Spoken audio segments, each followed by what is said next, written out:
Esat dzirdējuši, ka mobilajā telefonā tagad ir tāda štēle, kas rāda kartē, kur pašlaik atrodas ceļu policija. Tas, protams, ir noderīgi autovadītājiem, bet tā nav galvenā lieta šajā pasākumā, kurš saucas Waze. Lai situācija kļūtu skaidrāk arī tiem, kas neko daudz par to nav dzirdējuši, varu pateikt, ka kompānija Google to nu pat nopirka par vairāk kā $1 miljardu. Tagad saprotat, ka tas ir kas vairāk par radardetektoru un apvidus kartes krustojumu.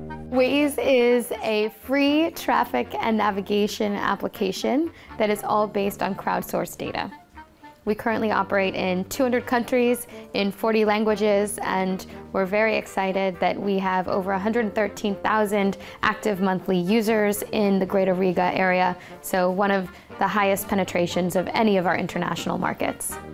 Šī ir aplikācija, kas domāta autovadītājiem, un arī paši autovadītāji veido tās saturu. Waze redz visus šoferīšus, kur telefonos ir šī aplikācija, un balsoties uz šiem datiem ziņo gan par ceļu sastrēgumiem, gan negadījumiem ceļā un kā tos apbraukt. Tāpat to var izmantot kā parastu GPS navigācijas sistēmu. Waze būtībā ir mūsdienu variants sestdienas talkai.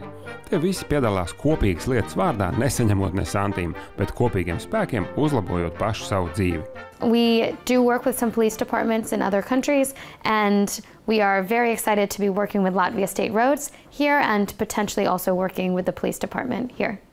Šī aplikācija nav domāta tikai sastrēguma apbraukšanai, tās iespējas ir stipri plašākas. Tā kā te ir pieejama analīzēt dati par tik daudziem autobraucējiem, to pārvietošanās laikiem, virzieniem, ātrumiem, paradumiem, te ir milzīgs potenciāls uzlabot gan satiksmi, gan pilsētas infrastruktūru. Piemēram, viņi Rio de Janeiro satiksmi izanalizēja vēlēšanu dienā, kad visi autobraucēji veic pilnīgi neierasts maršruts, atšķirīgs no ikdienas, un izsacināja, kurās pilsētas vietās un kāpēc satiksmi ķeras. Daži rajoni izrādījās tiešām kritiski, un tajos nācās veikt lielus uzlabojumus.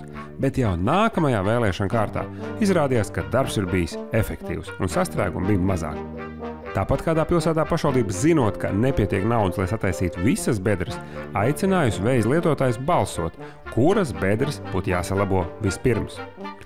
Tā nu nav tik iztērēta pēc tautas pieprasījuma, un vairāk mums, protams, palika apmierināts. Ja līdz šim Waze bija kā tāda spēlīte, autovadītāji pret policistiem un pret sastrēgumiem, tad tagad šajā pasākumā sāk iesaistīties arī valsts struktūras. Vairāku lielu pilsētu pašvaldības pasaulē jau sadarbojas informācijas apmaiņā, uzlabojot satiksmes plūsmas un satiksmes drošību.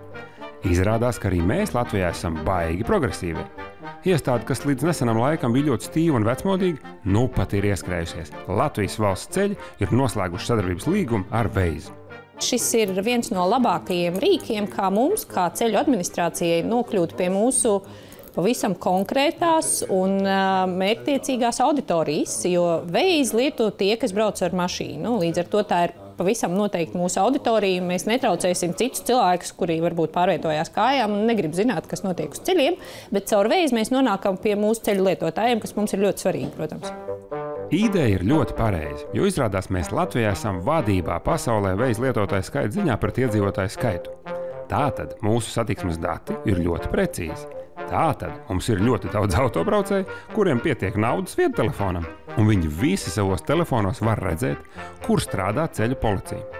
Daži domā, ka tas nesot labi, un tad mēs pajautājām Google pārstāvei, vai tāda moda ir visur pasaulē. In every country, users can report a police officer as one of the hazards. Nu redz, tautas vara grib un liek vāzē policijas posteņus. Tā tam būs būt, jo nekā slikta tur nav. Vēl viens iemesls samazināt ātrumu, ja esi ieskrējies. Pajautājām arī ceļu policijas priekšniekam, vai viņa darbā tas varētu palīdzēt, ka viņš redz aplikācijā, kur atrodas viņa darbinieki.